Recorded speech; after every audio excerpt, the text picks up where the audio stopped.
Hey church, I hope you're already having a fantastic Canada Day long weekend. I want to take a couple of minutes to talk to you about the theology of the shed. Now those are words you don't normally put together. The word theology actually comes in two parts. The first part means God, and the second part means words or stories. So these really are the story of God, and I want to tell you about the story of God here at the shed. First of all, you need to know that this place is a gift from God. Do you know that the first 5 years of Riverwood, we were a portable church, hauling equipment in and out of a junior high school for 5 long years. We now have 50,000 square feet of ministry space here in Elmwood, and that is a gift from God for us to be able to use in our community.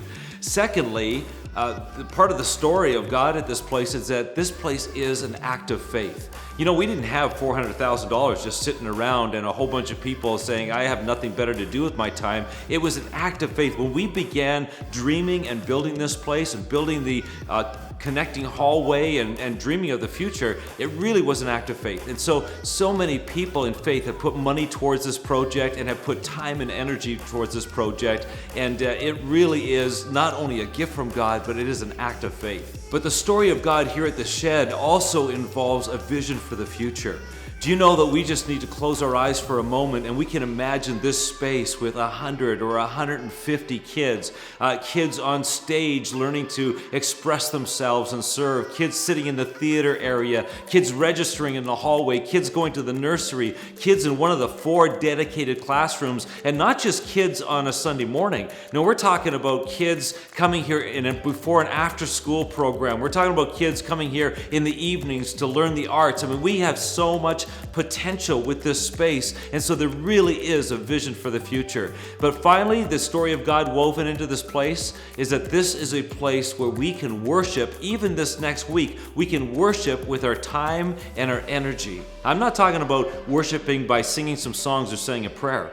I'm talking about worshiping God with a trowel, with a hammer, with a drill, with a paintbrush or a paint roller. We get to come together, and so on Tuesday night and Thursday night this next week, we're going to meet together. We're going to have communion. It's going to be a barbecue. We're going to come together at 6 o'clock and have a barbecue. And then we're going to work from 6:30 till 9 o'clock. We are looking for carpenters. We're looking for painters. We're looking for general help cleanup. We're looking for people that can do some yard work and some planting of flowers. We're looking for some people that can do some drywalling. We've got some bigger projects. We're looking for some people that could do some brickwork, whether that's on the Tuesday or Thursday or some other time. We really need help. And so here's how we're going to work this. You can take your phone out right now, and I encourage you to text 69922.